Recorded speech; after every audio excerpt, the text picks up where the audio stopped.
Initiates of the Flame by Manly P. Hall. The Initiates of the Flame was my first literary effort, and it is indeed gratifying that through the years it has been out of print. A demand sufficient to justify its republication should have persisted. It is therefore again presented to the public, entirely re-illustrated, and with considerable editorial revision. 12 years have passed since the first publication of this little work on mystical symbolism. During this interim, I have considerably extended the scope of my researches into the subject matter of which the work treats. However, in reviewing the book today, I do not feel moved to make any change in the basic viewpoints set forth.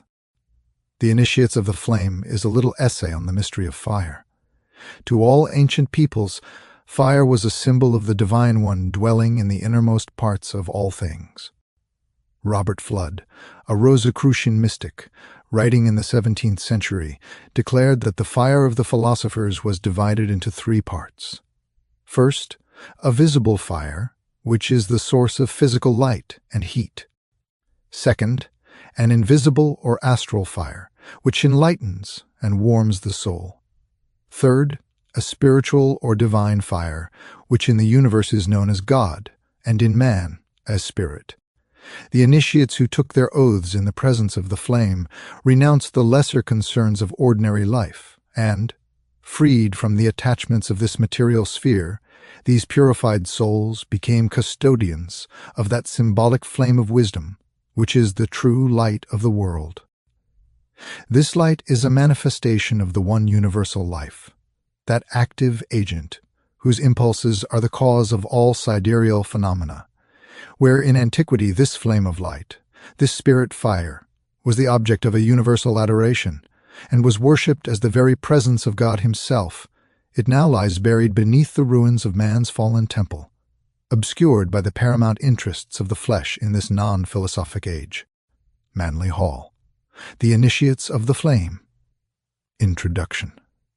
Few realize that at the present stage of civilization there are illumined souls who walk the earth, like the priests of the ancient temples, watching and guarding the sacred fires that burn upon the altar of humanity. They are the purified ones, who have renounced the life of this sphere in order to guard and protect the flame, that spiritual principle in man now hidden beneath the ruins of his fallen temple. The mysteries of antiquity have seemingly perished. The faith, however, of the Golden Age, the first religion of man, can never wholly die. As we think of the nations that are gone, of Greece and Rome, and the grandeur that was Egypt's, we sigh as we recall the story of their fall, and we watch the nations of today, wondering which will be the next to draw its shroud about itself and join that great ghostly file of peoples that are dead. But everywhere, even in the rise and fall of nations, we see through the haze of materiality the figure of justice. Everywhere we see the principle of fulfillment. The altar of the everlasting one is lifted up in the midst of the world. A great hand reaches out from the unseen and regulates the affairs of man. It reaches out from that great spiritual flame which nourishes all created things, the never-dying fire that burns on the sacred altar of cosmos, that great fire which is the Spirit of God. If we turn again to the races now dead, we shall discover the cause of their destruction. The light had gone out. When the flame within the body is withdrawn, the body dies. When the light was taken from the altar, the temple no longer was the dwelling place of a living God. Degeneracy, lust and greed, hates and fears, crept into the souls of ancient Greece and Rome, and black magic overshadowed Egypt.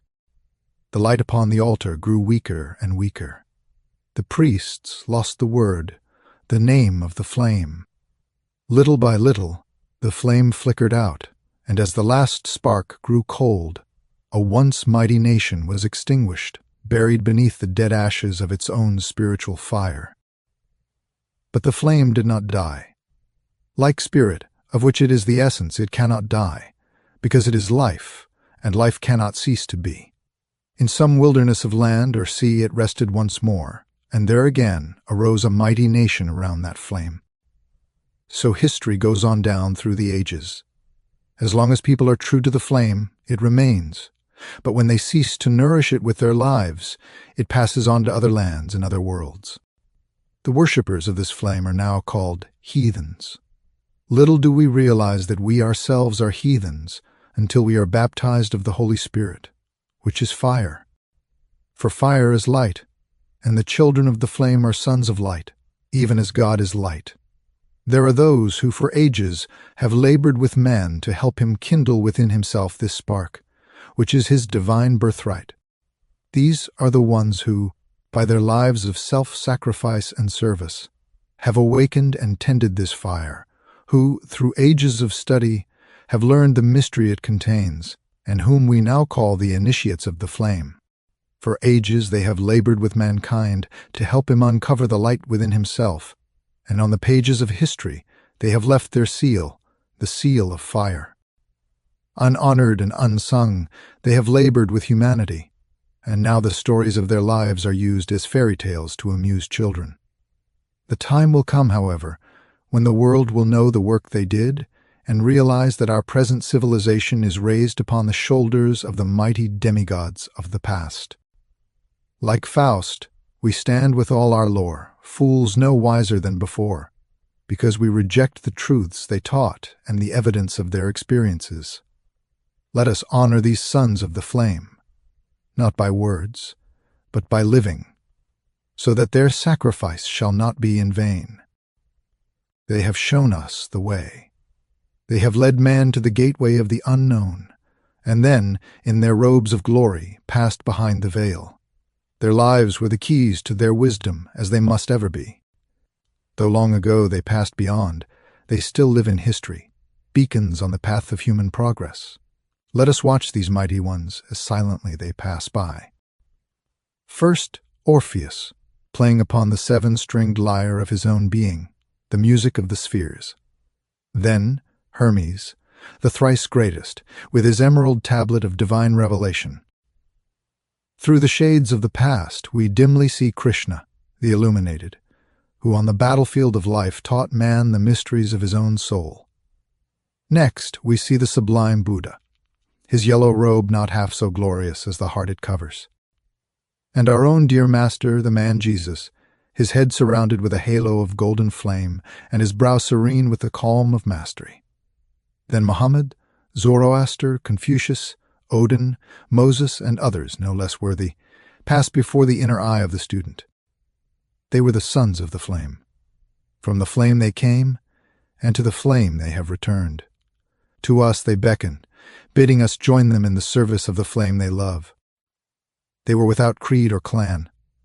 They served but the one great ideal. From a common source they came, to a common place they have returned. No superiority was theirs, but hand in hand they labored for humanity. Each loves the other, for the power that has made them masters has also shown them the brotherhood of all life. In the pages that follow, we shall try to show this great thread, the spiritual thread of living fire that winds in and out through all religions and binds them together with mutual ideals and mutual needs. In the story of the Holy Grail and the legends of King Arthur, we find that thread wound around the table of the king and the temple of Mount Salvert. This same thread of fire that passes through the roses of the Rosicrucians is entwined about the petals of the lotus and around the temple pillars of Luxor. There is but one religion in all the world, and that is the worship of God, the spiritual flame of the universe. Under many names he is known in all lands, but whether as Ishwar or Aman or God, he is ever the same, the creator of the universe, and fire is his universal symbol. We are the flame-born sons of God, thrown off as sparks from the wheels of the infinite. Around this flame we have built forms which have hidden our light, but as students we are increasing this light by love and service until it shall again proclaim us sons of the eternal. Within us burns that flame, and before its altar the lower man must bow, a faithful servant of the higher. When man serves the flame, he grows, and the light also grows until finally he takes his place with the true initiates of the universe, those who have given all to the infinite in the name of the flame within. Let us therefore seek this flame, and also serve it, realizing that it is in all created things, that all are one because all are parts of that eternal flame, the fire of spirit, the life and power of the universe. Upon the altar of this flame, the writer offers this book and dedicates it to that one fire which blazes forth from God and which is now hidden within each living thing. Forward, the greatest of mystery schools, the world is the schoolroom of God. Our being in school does not make us learn, but within it is the opportunity for all learning. This school has its grades and its classes, its sciences and its arts, and admission to it is the birthright of man. Its graduates are its teachers, and its pupils are all created things. Its examples are found in nature, and its rules are God's laws. Those who would be matriculated into the higher colleges and universities must first day by day and year by year work through the common school of life and present to their new teachers the diplomas they have won. Upon this diploma is written the name that none may read save those who have received it. The hours may seem long and the teachers cruel, but each of us must walk the path, and the only ones qualified to go onward are those who have passed through the gateway of experience. God's great school for man. The fire upon the altar. As far back as our history goes, we find that fire has played the most important role in the religious ceremonials of the human race. In practically every religion, we find the sacred altar fires, which were guarded by the priests and vestals with greater care than their own lives. In the Bible, we find many references made to the sacred fires used as one form of devotion by the ancient Israelites.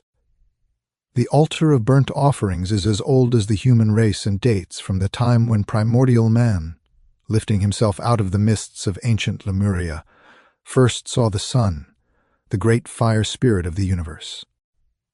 Among the followers of Zoroaster, the Persian initiate fire has been used for centuries in honor of the great fire god, Ormuzd, who is said by them to have created the universe. There are two parts or divisions of humanity whose history is closely related to that of the wisdom teachings. They embody the doctrines of fire and water, the two opposites of nature. Those who follow the path of faith or the heart use water, and are known as the sons of Seth, while those who follow the path of the mind and action are the sons of Cain, who was the son of Samael, the spirit of fire. Today we find the latter among the alchemists, the Hermetic philosophers, the Rosicrucians, and the Freemasons. It is well to understand that we ourselves are the cube altar upon which and in which burns the altar fire. For many centuries, the initiate of fire has been nourishing and guarding the spiritual flame within himself, as day and night, the ancient priests tended the altar fires of Vesta's temple. Know that the flame that burns within you and lights your way is the ever-burning lamp of the ancients. As their lamps were fed by the purest of oil, so your spiritual flame must be fed by a life of purity and altruism. The ever-burning lamp of the alchemist, which burned for thousands of years without fuel in the catacombs of Rome, is but a symbol of this same spiritual fire within himself, which was carried by the initiate in his wandering. It represents the spinal column of man, at the top of which is flickering a little blue and red flame. As the lamp of the ancients was fed and kept burning by the purest of olive oil, so man is transmuting within himself and cleansing in the labor of purification. The life essences which, when turned upward, provide fuel for the ever-burning lamp within himself. Upon the altars of the ancients were offered sacrifices to their gods. The ancient Hierophant offered up sacrifices of spices and incense. The Masonic brother of today still has among his symbols the incense burner or censer, but few of the brothers recognize themselves in this symbol. Under such symbols as this, the ancients set forth the development of the individual.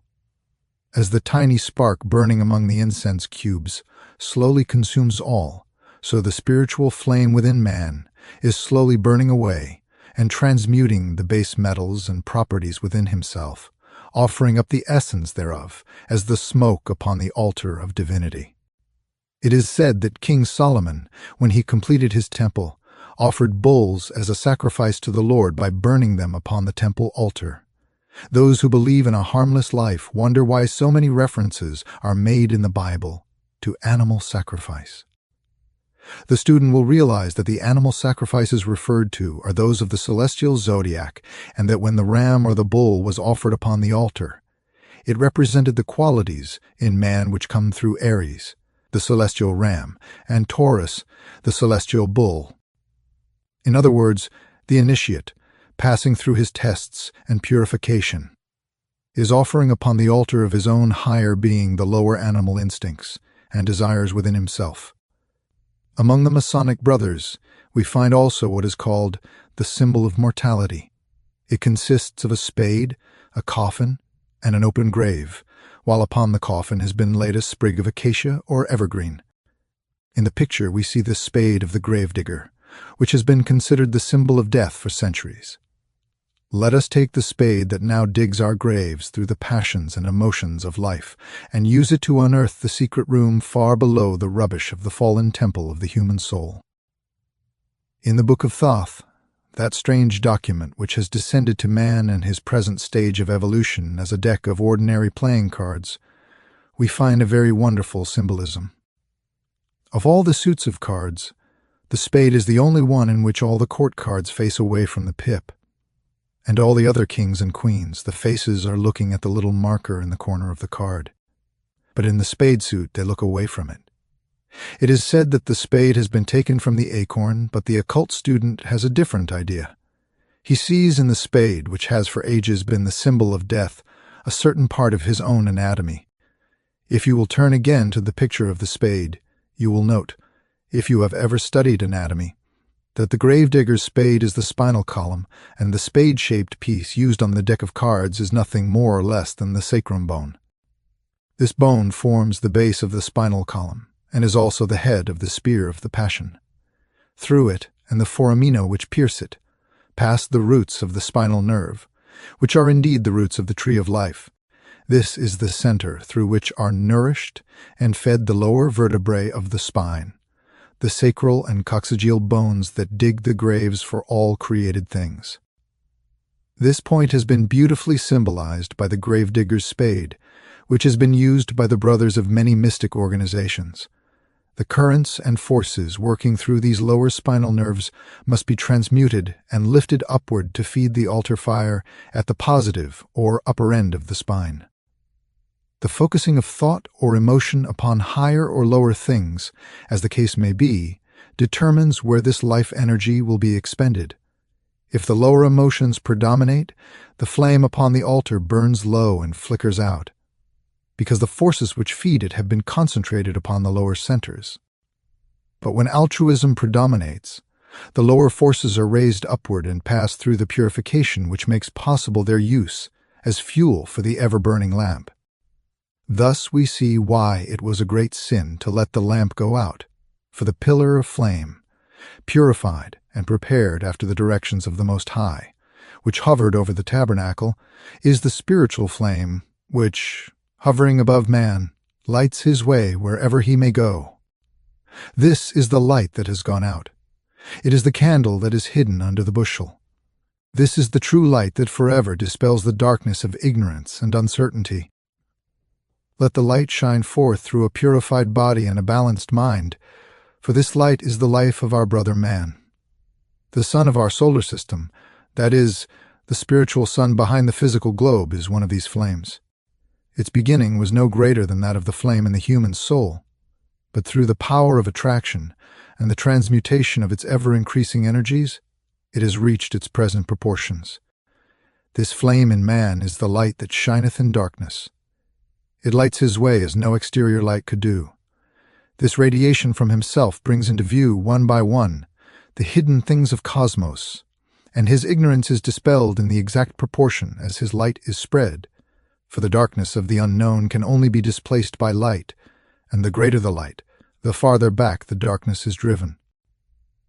This flame is the lamp of the philosopher, which he carries through the dark passageways of life, and by whose light he walks among the stones, and along the edge of the narrow cliff without fear. But though he gains all other things, and has not this light within himself, he cannot know where he goes, he cannot watch his footsteps, and he cannot dispel his ignorance with the light of truth. Therefore let each man tend the fire that burns upon his altar.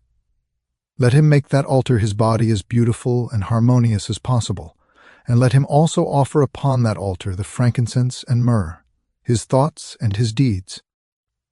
As in the tabernacle, he offers all upon the altar of divinity. So let him, day by day, through the mastery of the lower emotions within himself, dispel the symbols of mortality, the coffin and the open grave. Let him realize that no matter how crystallized or dead his life may be, the fact that he exists at all proves that the sprig of acacia, the promise of life and immortality, is present somewhere within himself. That even though the flame of life may appear faint or cold, if he will supply the fuel by his daily actions, he will kindle within himself once more the altar flame. And this shining forth will help his brother also to kindle a flame and make it a living sacrifice to the living God. The sacred city of Shambhala. In every mythology and legendary religion of the world, there is one spot that is sacred above all others to the great ideal of that religion. To the Norsemen, it was Valhalla, the city of the slain, built of the spears of heroes, where feasting and warfare were the order of the day. Here the heroes fought all day and reveled by night. Each day they killed the wild boar and feasted on it, and the next day it came to life again. In the Northland, they tell us that Valhalla was high up on the top of the mountains and connected to the earth below by Bifrost, the Rainbow Bridge.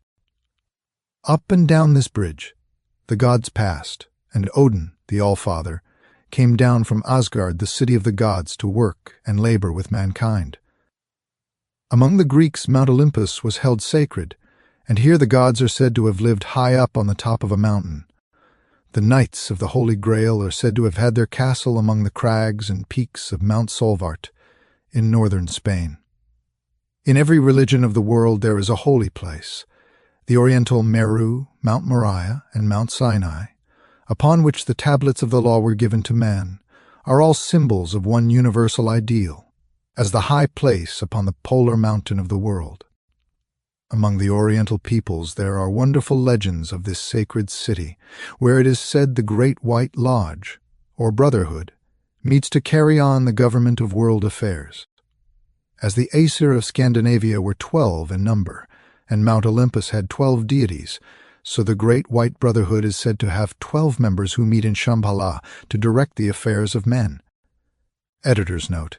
In other texts, this Great White Brotherhood may also be referred to as the Great Brotherhood of Light, the Council of Light, the Masters of the Ancient Wisdom, or the Ascended Masters.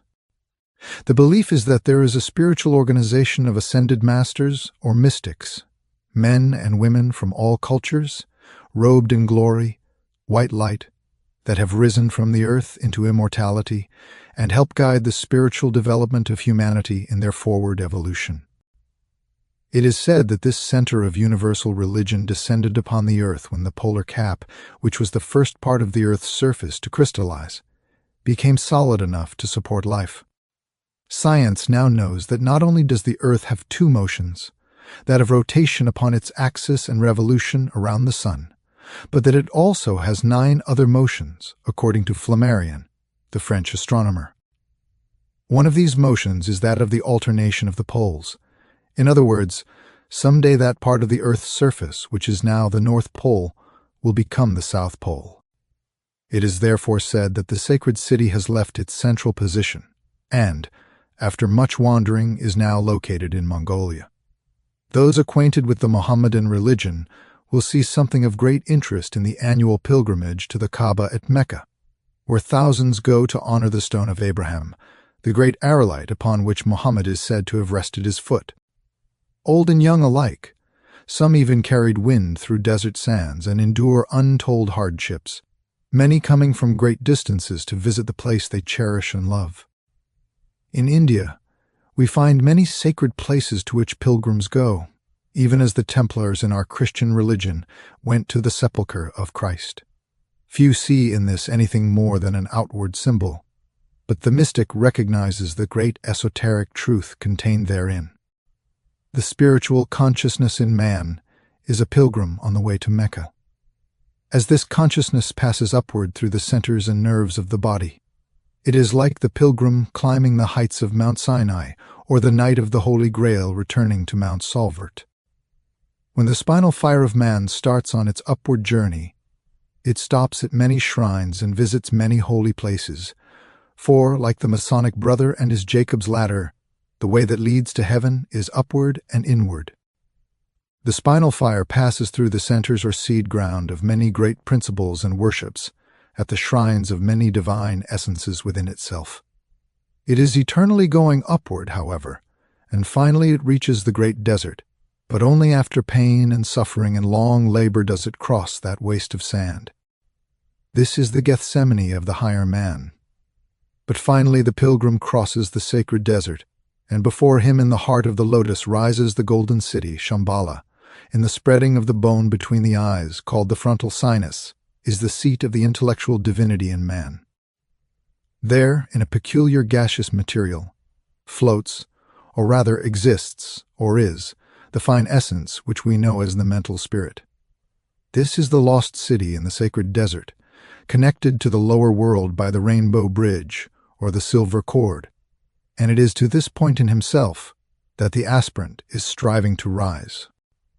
This is the sacred pilgrimage of the soul, in which the individual, leaving the lower man and the world below, climbs upward into the higher man or higher world, the brain. This is the great pilgrimage to Shambhala, and as that great city is the center for the direction of our earth, so the corresponding great city in man is the center for his governmental system. When any other principle governs man, he is not attuned to his own higher self, and it is only when the gods, representing this higher principle, come down the rainbow bridge and labor with him, teaching him the arts and sciences, that he is truly receiving his divine birthright. In the Orient, the disciple looks forward with eager longing to the time when he will be allowed to worship before the gates of the sacred city, when he shall see the initiates in silent conclave around the circular table of the zodiac, when the veil of Isis shall be torn away and the cover lifted from the Grail cup. Let the seeker remember that all these things must first happen within himself before he can find them in the universe without. The 12 elder brothers within himself must first be reached and understood before those of the universe can be comprehended. If he would find the great initiates without, he must first find them within. If he would see that sacred city in the lotus blossom, he must first open that lotus within himself, which he does petal by petal. When he purifies and attunes himself to the higher principles within, the lotus is the spinal column, with its roots deep in materiality and its blossom in the brain. Only when he sends nourishment and power upward can that lotus blossom within himself, and its many petals give out their spiritual fragrance.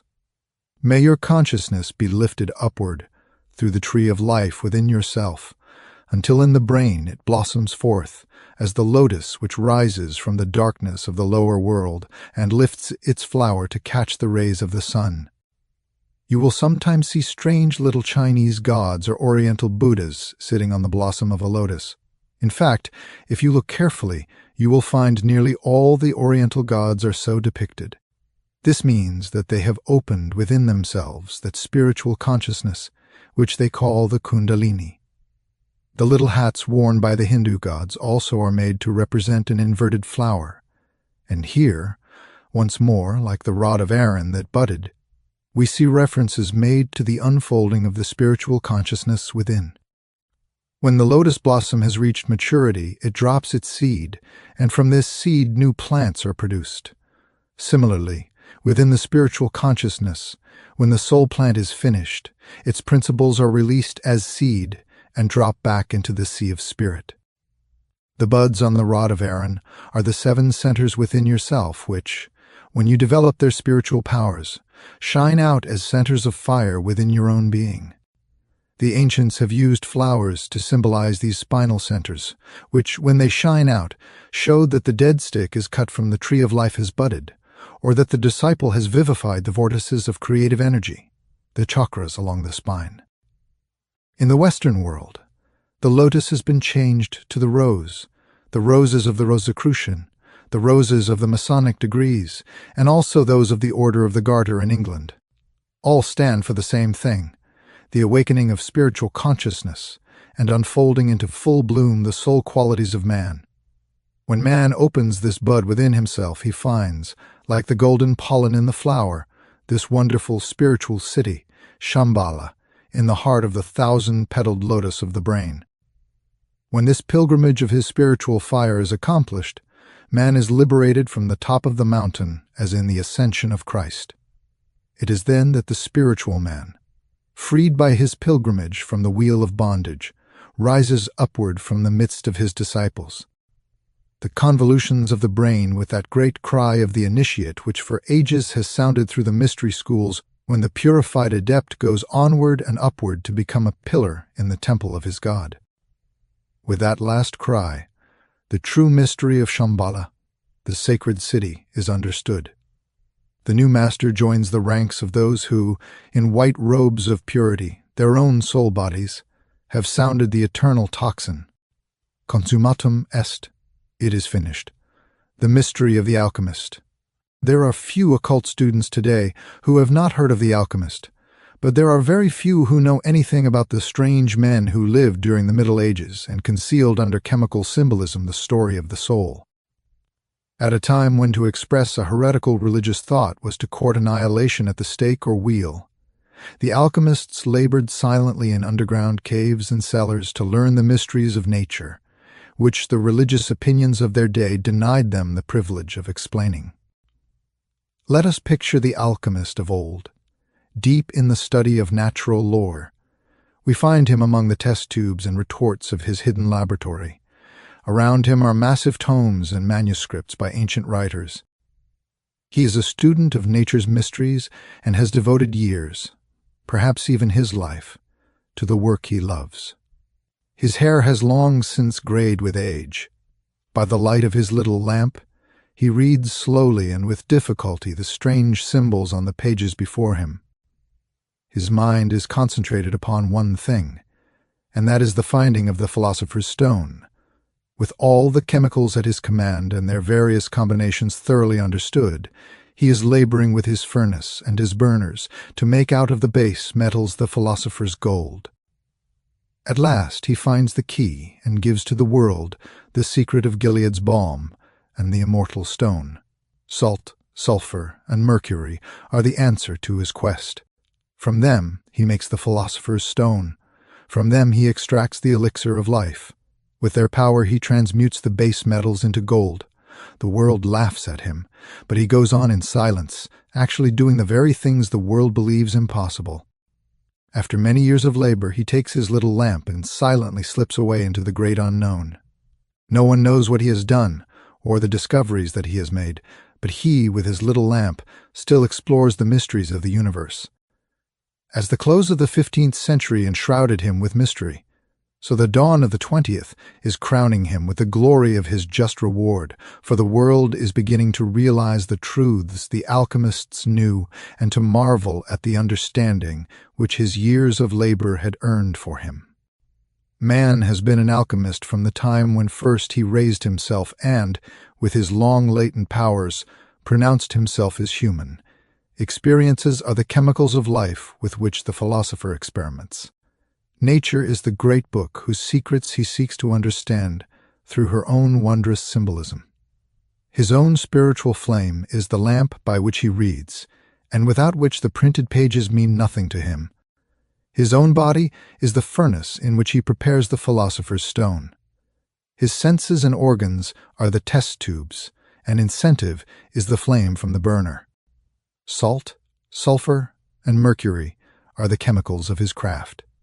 According to the ancient philosophers, salt was of the earth earthy, sulfur was a fire which was spiritual, while mercury was only a messenger, like the winged Hermes of the Greeks whose color is purple, which is the blending of the red and the blue of the spirit and the red of the body. The mystic realizes that he himself is the philosopher's stone, and that this stone is made diamond-like when the salt and the sulfur, the spirit and the body, are united through mercury, the link of mind. Man is the incarnated principle of mind, as the animal is the incarnated principle of emotion. Man stands with one foot on the heavens and the other on the earth.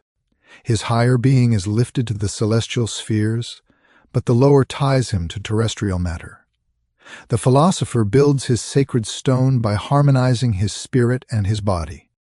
The hard knocks of life chip the stone away and facet it, until it reflects light from a million different angles. The ultimate achievement is the philosopher's stone. The elixir of life is likewise the spirit fire, rather the fuel which nourishes that fire.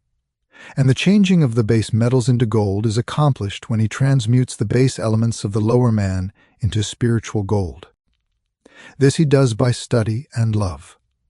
Thus, he is building within himself the lost panacea for the world's woe. The changing of base metals into gold can be called a literal fact, for the same chemical combination which produces spiritual gold will also produce physical gold. It is known that many of the ancient alchemists really did create the precious metal out of lead, alloy, etc. This was upon the principle that all things contain some part of everything else.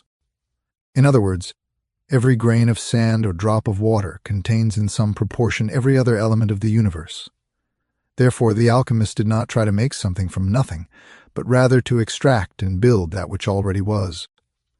Knowing this to be the only reasonable course of procedure, man can create nothing from nothing. He does, however, contain within himself in potential energy all things, and, like the alchemist with his metals, he is simply working with that which he already has. The living philosopher's stone is a very beautiful thing. Indeed, like the fire opal, it shines with a million different hues, ever changing with the mood of the wearer. The transmuting process whereby the spiritual essences passing through the furnace of purification radiate from the physical form as the soul body of gold and blue is indeed a beautiful one. The Masons have among their symbols a five-pointed star with two clasped hands within it, and in that we have the mystery of the philosopher's stone. The clasped hands represent the united man, in which the higher and the lower are working for their mutual betterment by a cooperative rather than a competitive system. The five-pointed star is the soul body born of this cooperation. It is the living philosopher's stone, more precious than all the jewels on earth. From it pour the rivers of life spoken of in the Bible. It is the star of the morning that heralds the dawn of mastery and the reward of those who follow in the footsteps of the ancient alchemist. We read from the ancient symbols that the alchemy of life produces in natural sequence all the states of progression explained in the writings of the alchemists, until finally the sun and the moon are united as described in the Hermetic marriage, which is, in truth, the marriage of the body and the spirit for their mutual development. This takes place in man when the heart and mind are joined in eternal union. It occurs when the positive and negative poles within are united, and from that union is made the philosopher's stone. We are the alchemists who, centuries ago, carried on in secret our studies of the soul. We still have the same opportunity that we had then, and even more, for now we can state our opinions with little danger of personal injury. The modern alchemist thus has an opportunity that his ancient brother never had. In the context of daily life, he sees nature's experiments carried on. He sees the fusing of metals, and from the everyday book of life, through the process of analogy, he may study divinity by the flame of life's experience. The steel of his spirit is tempered as the moon and the zodiac touch off like a fuse the happenings of life, so his own desires and wishes touch off the powers of his soul, and these experiences may be transmuted into soul qualities when he has developed the eye which enables him to read the simplest of all books, everyday life. The alchemist of today does not study alone, hidden in caves and cellars, but as he pursues his work, it is seen that walls are built around him. For a while, like the master of old, he is in the world, but is not of it.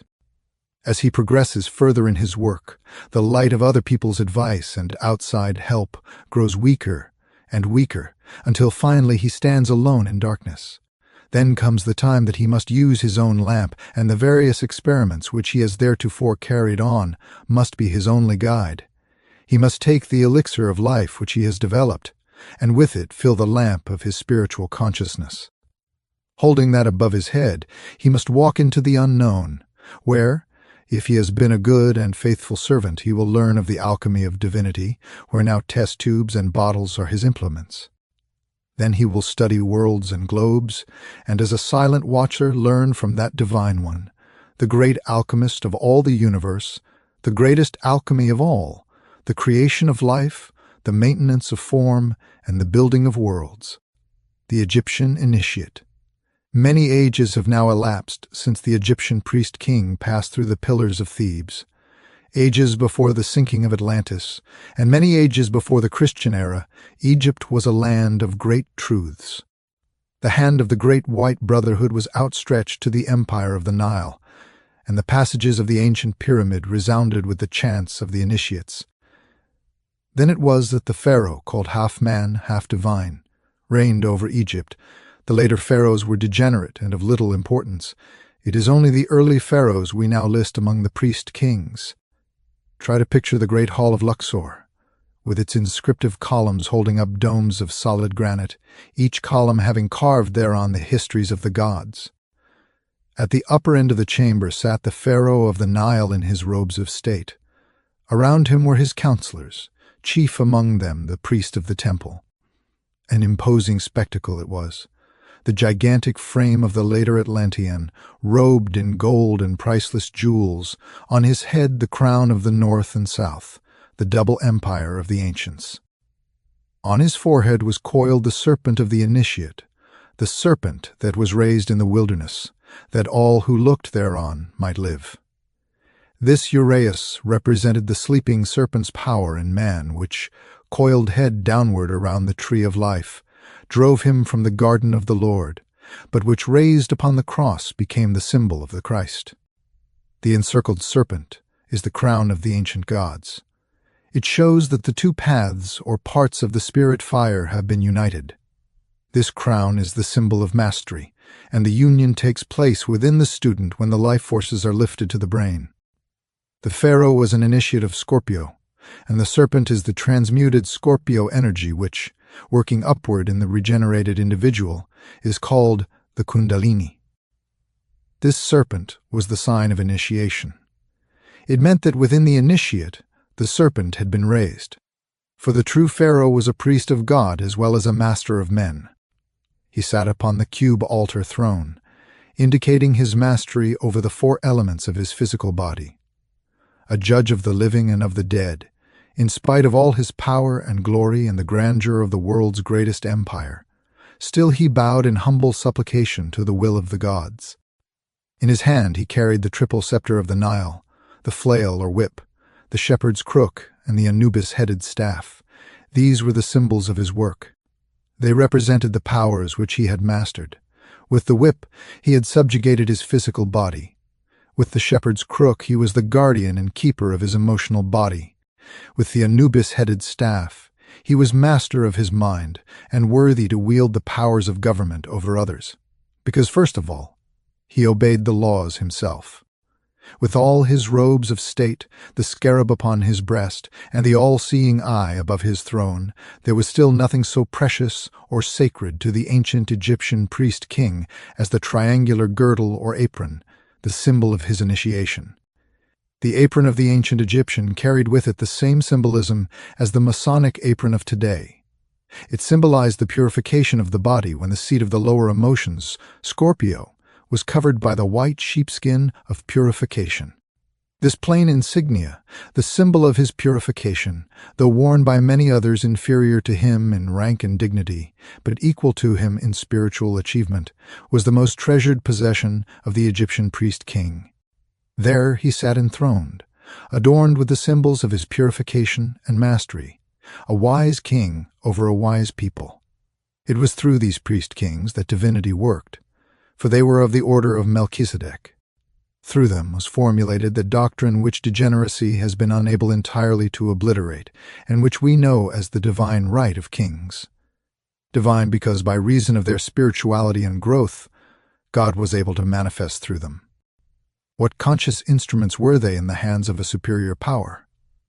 willing and proud to do the work of those superior beings with whom they had attuned themselves through knowledge and truth. But as with every nation, the time came when selfishness and egotism entered the hearts of king and people alike. Slowly the hand of the great white brotherhood that had fed ancient Egypt was withdrawn. Slowly the powers of darkness transformed its former magnificence into crumbling ruins, and the names of once mighty kings were buried beneath the oblivion of degeneracy. Mighty cataclysm shook the world, and out of the land of darkness, the great white brotherhood led the faithful few into the promised land. Egypt, once the land of hope and glory, disintegrated into dust. The great temples of the pharaohs are naught but ruins. The temples of Isis broke in heaps of sandstone. But what of the priest kings who labored there in the days of its glory? They are still with us, for those who were leaders before are leaders now if they have continued to walk in the path. Though his scepter be gone and his priestly vestments molded away, still the priest-king walks the earth with the dignity, the power, and the childlike simplicity that formerly made him great. Though he no longer wears the robes of his order, and though he be without credentials, yet is he now as much a priest-king as then, for he still bears the insignia of his true rank. Knowledge and love have replaced the coiled serpent of the past. The hand that bestowed gifts of riches then does little acts of kindness now. Though he no longer carries the triple scepter of self-mastery, still he manifests that mastery in his daily life. Though the altar fires within the temple at Karnak have long since been dead, the true fire still burns within himself, and still he bows before it, as in the days of Egypt's splendor. Though the priest be no longer his counselor, and the wise ones of his country no longer aid him in problems of state, yet is he never alone, for the priests in white and the counselors in blue still march by his side, whispering words of strength and courage when he needs them. Have you not seen people whom somehow you instinctively liked? Have you not seen charming people whom, in spite of their charms, you disliked? Have you not seen apparently learned people who were really ignorant, and again other people who, though unschooled, you felt to be wise? Truth and love are the insignia of rank which the loss of title or position cannot destroy. With or without crowns, they were kings. Still they are kings, and so will remain to the end of time. And still they manifest their rank not by their arrogance, but by the soul qualities radiating from them. Purity of life and motive still radiates from those of old who wore the apron of the initiate, for while that triangular apron with a serpent drawn upon it has long since rotted away, the spiritual counterpart of that symbol is still seen in the radiance of their daily lives, thus proving beyond all dispute that, as they were priest-kings then, so are they today. In every walk of life we find them, in the high places and in the low. But wherever found, they are still the mouthpieces of the gods, and through them comes the promise to all who strive. Kings they are, not of earth, but of heaven, and in the life of our own Master Jesus we find one who joined himself to those who served, and who was a true king even when his only crown was a wreath of thorns. Still in the invisible ether about the Pyramid of Giza, the initiations continue. Still the initiate there receives the insignia of his rank.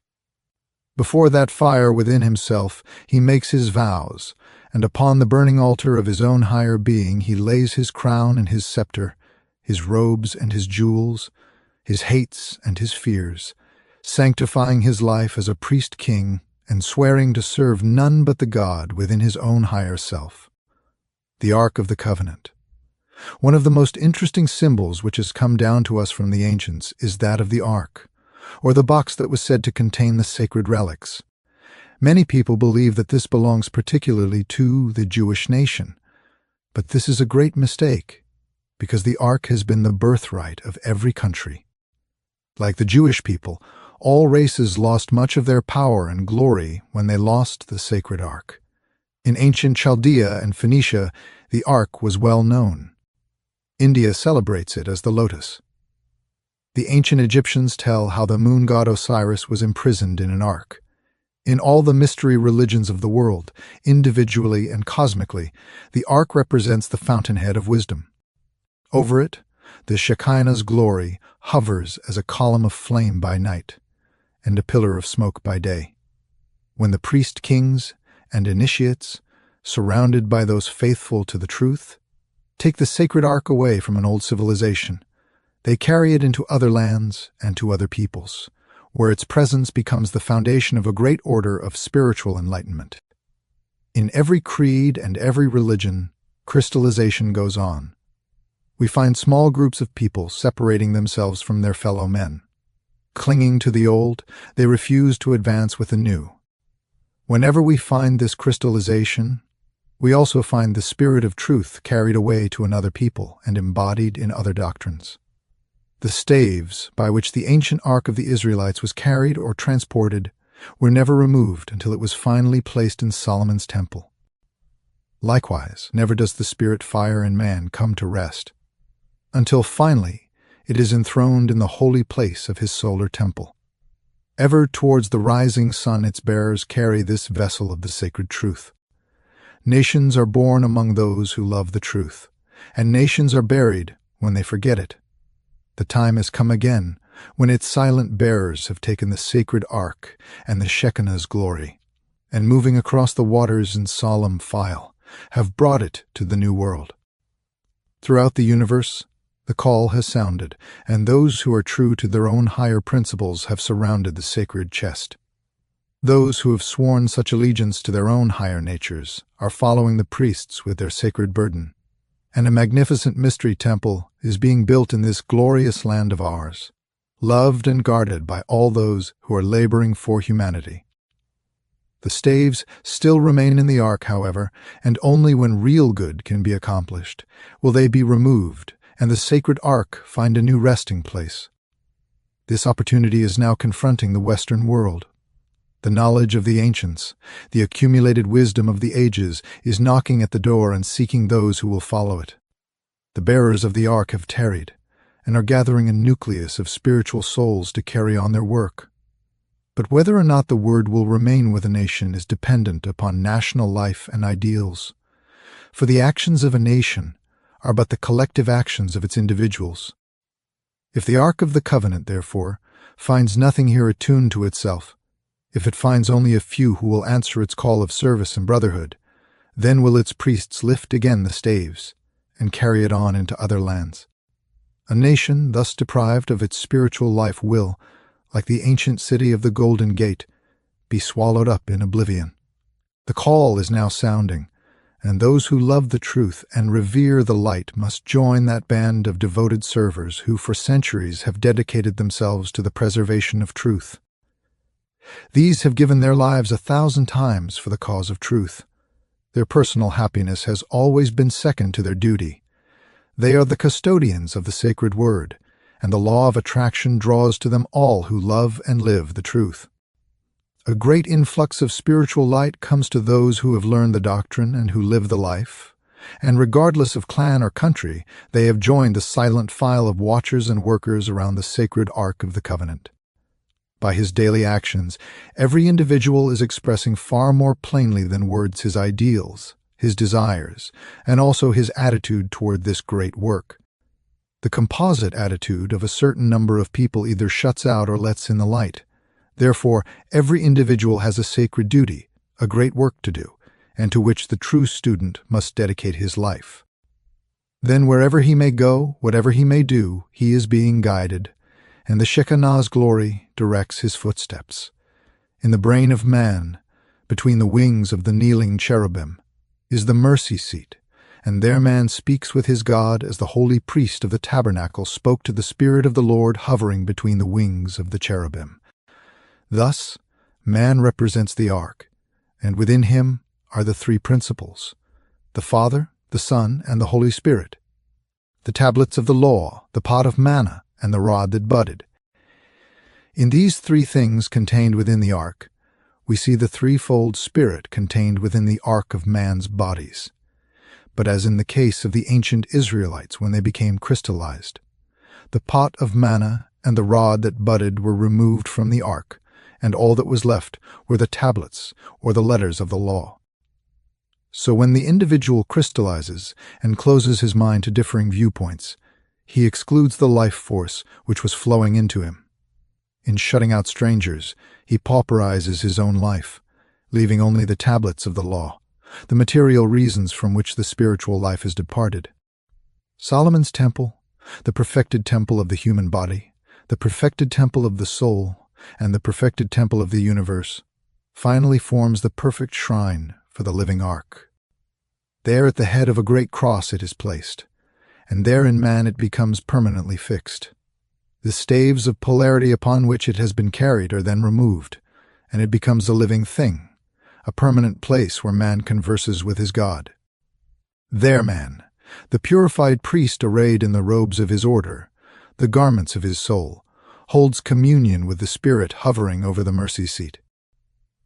Though this ark within is ever present, man can only reach it after he has passed through the outer court of the tabernacle, through all the degrees of initiation, after he has taken the third degree and becomes a Grand Master.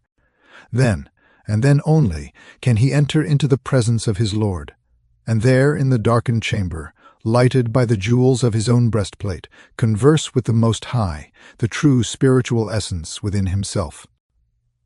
We are all working towards this end, and the time will come when each person will know for himself the mystery of the ark, when the student through purification will be led through the door of the Holy of Holies, and there be enveloped by the light of truth. This was his birthright, which he sold for a mess of pottage. To this end came he into the world, that he might bear witness to this truth, that through this light all men might be saved. The Ark of the Covenant, that great spiritual principle surrounded by its faithful servants, is calling all to follow it. When, through materialism or degeneracy, a great people are destroyed or a continent sinks beneath the ocean, then those who are true are called around the ark and are led out of the land of darkness into the new world and a promised paradise. All great teachings set forth the same idea. When the truth-seeker allies himself with the powers of light and becomes a channel for its expression, when he radiates this light from himself to all who need, then indeed will the flame protect him, and he will become a son of God. Knights of the Holy Grail. Before taking up the study of the Grail legends, it would be well for all who are interested to read those tales now listed under the heading of children's fairy stories. For example, the story of good King Arthur and his Round Table is a cosmic myth, and while there is little doubt that he as a man actually lived, the real mystery, as in the story of the Christ, is not the literal tale, but the great mystic or occult truth concealed under allegory and parable. The same is true with the story of Parsifal, which can never be really understood and appreciated until the reader sees in the knight and later king of the sacred cup his own spiritual development and the temptations he must also master if he would become a king of the Grail. In Lohengrin, the same truth is again shown to the world. It is the path of initiation along which each must pass on his road to self-mastery. To every nation and in every tongue, sacred legends have been given to teach man the path he must follow. The blind Homer of the Greeks, who told of the wanderings of Ulysses, gave the same great truths to the world. The skalds of ancient Norway and Sweden and the prophets of the Jews used the same means. Everywhere, from the sacred books of the East to the legends of the American Indians, we find one great connected truth told to many different peoples in ways best suited for their development. Such a truth is the legend of the Round Table, given to King Arthur as a wedding gift. All true mystics know what that wedding was, not of earth, but the wedding of the spiritual to the intellectual within the initiate himself, when the spirit and the body are united eternally, each swearing to honor and protect the other. Such a marriage was the union of Arthur and Guinevere in the legend of the king. Let us first of all consider the coming of Arthur the king. We read in the legend regarding Merlin the magician, the wise man who had charge of the coming king during his youth. Merlin represents the hand of the elder brothers, who, realizing that a great ego had come into the world, consecrated themselves to the task of preparing him for his mission. It was under the direction of Merlin the mastermind, that the anvil and stone with the sword thrust into it were raised in the city square when it became necessary for a new king to be selected. It was he, also, who called all the brave knights of the land together and told them that the one who could draw forth the sword would be king. And of all the knights assembled, Arthur, the half-grown boy, was the only one who could release the sword. There is a very wonderful mystery of the soul contained within that divine allegory. Let us read the letters that were engraved upon the sword. Whoso pulleth out this sword of this stone, and anvil is right wise king born of England. The cube stone is the body. It has been so symbolized for centuries, and today, among the Masons, the ashlar is the symbol of man. Experience is the anvil, and it is upon this anvil that the sword is tempered. The sword is spirit, and he who would be king, in the true spiritual sense of the word, must first show his divine power by freeing the sword of spirit from the casings of the lower man and the world. It is the same symbol as that later used by Sir Galahad, the guileless knight, the personification of the purified man, who comes without a sword, but who later arms himself with the sword of spirit which he draws from the cube block, floating down the river of life past Camelot. Sir Galahad had the strength of 10 because his heart was pure, and the knight of today must follow in his footsteps. You have read the story of King Arthur. You will remember how he was given Excalibur, the enchanted sword, and how it came up out of the water, held by a hand draped in white. Excalibur represents light and truth. These are the weapons of the true initiate. In England, there still hangs on a wall the round table of King Arthur. In the very center of the table is a beautiful rose painted in natural colors. This symbol is that of the Rosicrucians, the ancient alchemists, and there is a direct connection between the legend of the British king and the ancient philosophers of fire. Let us turn our attention for a moment to the history of the Holy Grail, or the cup from which Christ drank at the Last Supper, and which was said to have caught his blood when he hung dying upon the cross. Ancient legends tell us that this cup was made from a sacred stone which had been the crown jewel of Lucifer, the dynamic energy of the universe. It was said that the green stone had been struck from the crown of Lucifer by the archangel Michael during the famous battle in heaven. After the death of the Christos, Joseph of Arimathea took the sacred cup and the spear of the Passion and carried them into a distant land. With his sacred relics, he wandered through Europe and is said to have finally died.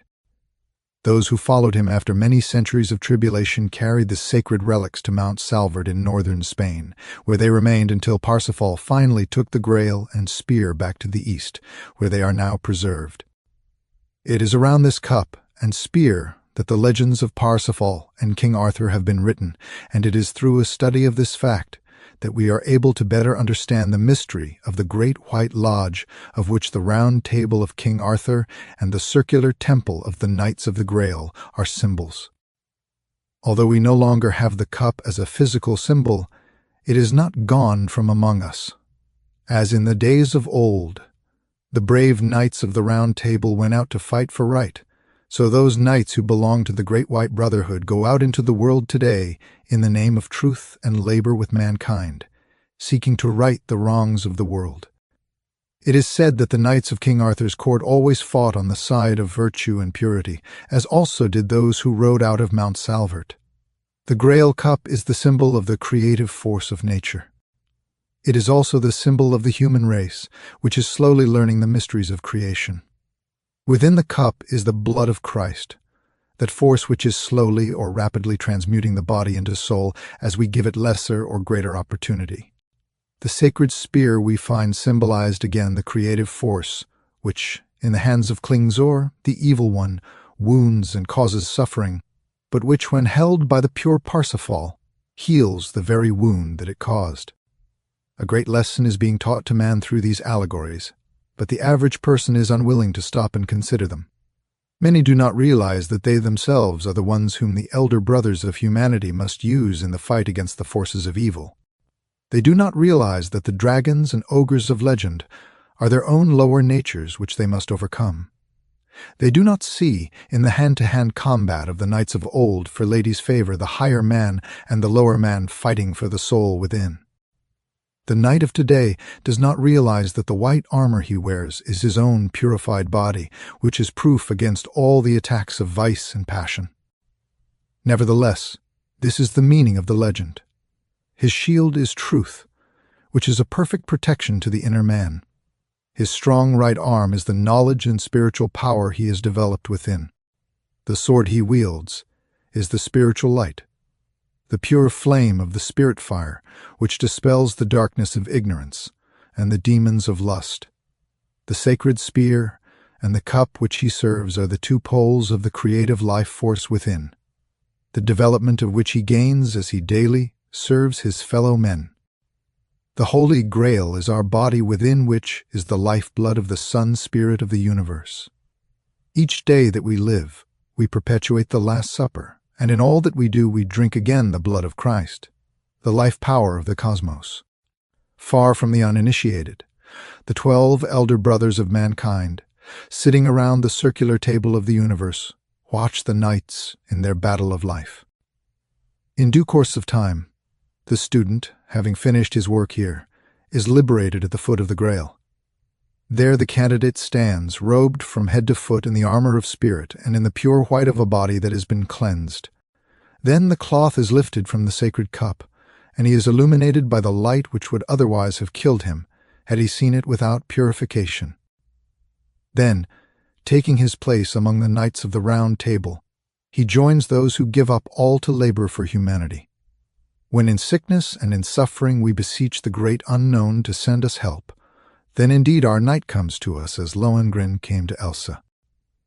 When our loved ones pass into the unknown, there stands the brother of the Grail, the invisible helper, who through lives of labor has earned the right to become a member of that great band of servers gathered around the table of the king, and who, while the body is wrapped in sleep, still labors in his search for light and truth, and prays for the day when he will also become a king of the Holy Grail. The mystery of the pyramid. In the development of the occult student, there comes a time when he understands one of the great secrets of the initiates, namely, that every sacred thing outside of himself stands for some organ or function within himself. This is likewise true in the case of the Great Pyramid, except that this particular pile of stone, said by man to be the oldest building on the surface of the earth, is the great symbol of composite man. In other words, it stands for man as a unit. Let us first consider the pyramid simply from the exterior standpoint. When we first look, it seems to be one great stone, but as we examine more closely, we see that it is made up of thousands of smaller stones, each one carefully fitted into place. Here is the first likeness between the pyramid and man. We ordinarily consider man to be a unit, but when we examine him more closely, we find that he is an aggregation of infinitely smaller units, each working in harmony with the others. The analogy prevails everywhere. We take a successful life and think of it as an entirety, but when we analyze it, we find it composed of a vast number of lesser achievements, each contributing its mite to the masterpiece. As thousands of workmen were used in the building of the pyramid, so unnumbered workmen are engaged in the building of our bodies, which are symbolic of the same building. There are many pyramids all over the world. We find them in South America and Mexico. We find mounds also which were made to represent them among the American Indians, and in Europe and Britain we find remnants of the same things. However, there is but one real pyramid among them all. Even the others in Egypt are but copies of the Great Pyramid, and were used as tombs for the pharaohs, but no body was ever found in Cheops, nor were there ever any signs that it had been so used. Let us continue our analogy between the pyramid and man. In the accompanying illustration, you will see the pyramid laid flat, and that it is made of 4 triangles laid around the base square. The 4-sided base of the pyramid represents the 4 primary elements of which man's bodies are composed. These are hydrogen, nitrogen, oxygen, and carbon, or earth, water, fire, and air. These are called the base of all things, and upon this base the 4 bodies of man are raised, each from its own element. Thus, The physical body is raised from the element earth, the vital body from water, the emotional body from fire, and the mental body from air. There are also 12 lines used in the drawing of the 4 triangles, which stand for the 12-fold constitution of man when it is complete: the threefold body, the threefold mind, the threefold soul, and the threefold spirit. It also gives us the 12 signs of the zodiac, divided into their respective groups. Out on the desert stands the Sphinx, the guardian of the threshold mentioned by Bulwer Lytton. It represents the bodies of man, and is that strange being which must be passed before the disciple can go on in his development. The 4 fixed signs of which the Sphinx is a symbol are Taurus, the bull; Leo, the lion; Scorpio, the eagle; Aquarius, the man or the human head. We have considered the sacral bone, which is symbolized by the gravedigger's spade. Here is a picture of the head of the Sphinx, and also the inverted sacral bone when it has been turned upward. In the inverted sacrum, we see the Sphinx, and in it also the inverted Masonic keystone. All this is very interesting, but unless the inner meaning is realized, its true value is lost. It is not by chance, however, that these things should be so. Most students have heard of the dweller on the threshold, that creature built by our own wrong actions and mistakes. Out on Egypt's desert, it stands and bars the way to the pyramid, the temple of the higher man, and the message that it gives to the world is, "I am the bodies. If you would go on to the temple, you must master me, for I am your animal nature." Again, the Sphinx symbolizes man, with the mind and spirit of the human rising out of the animal desires and emotions. It is the riddle of the ages, and once more, man is the answer.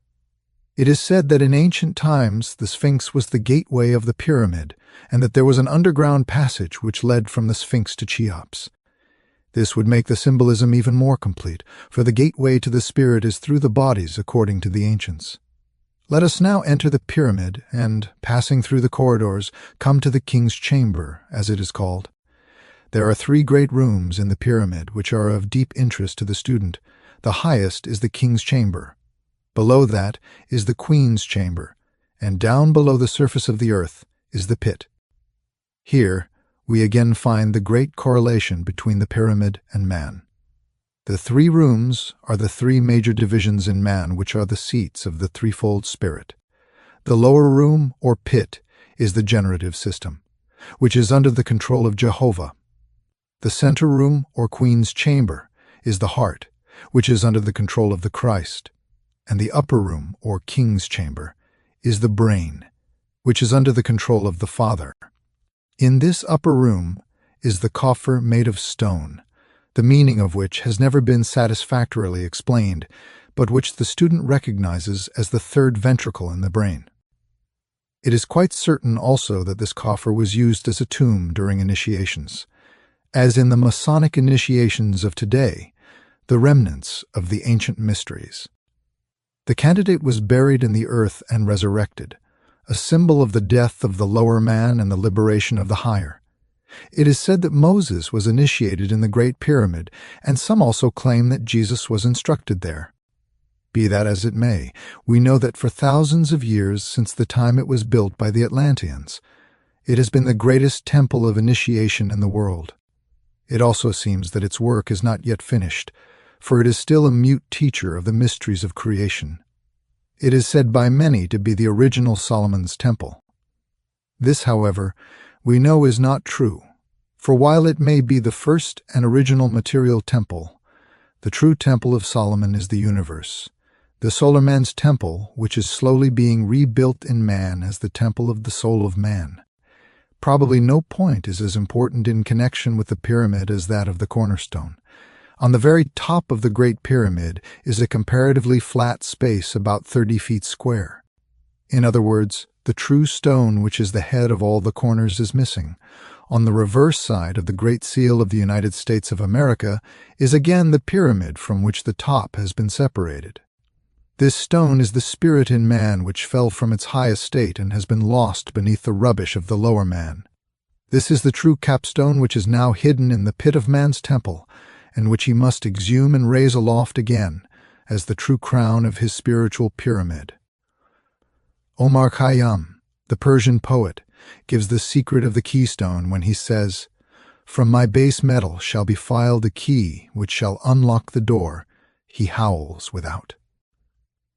Upon the cross of matter that forms our bodies hangs the key to all the mysteries of creation. It is our duty to take this key, and with it unlock the door that conceals from us the unknown. This key is the spirit. The importance of the capstone is better understood when we see that it completes all the triangles at once, and without it, not one of them is complete. Man can raise this capstone of his spiritual temple only when he summons together the thousands of workmen within himself and binds each and every one of them to the service of the higher man. There must be no traitors to murder the builder, and Lucifer, the one rejected by man as the devil, is the one who must, through the planet Mars, supply the dynamic energy which man must transmute from the fire of passion into the flame of spirit. Then, taking the tools of his craft, he must cut and polish his own being into the capstone of the universal temple. It is interesting to note how the casing stones that once made the Great Pyramid so beautiful and true were carried away to build cities nearby, even as the sole body of man, the casing stones of his spiritual pyramid, have been sacrificed in order that he might have material things. The ancient pyramid and sphinx, which have stood on Egypt's sands for ages, symbolize our own mystery temple made without sound of hammer or the voice of workman. As we sadly meditate upon these mighty ruins, broken by ages of neglect, let us remember our own temple with its missing cornerstone and its walls falling through neglect. Let us finally strive to learn the lesson which they teach, hasten to perfect our pyramid, cap it with the stone of spirit, offer upon its altars our sacrifice to the great sun spirit, and bury our lower nature in its ancient coffer. Then, and not until then, will its mysteries be revealed to us, and the sealed lips of the Sphinx yield their secret.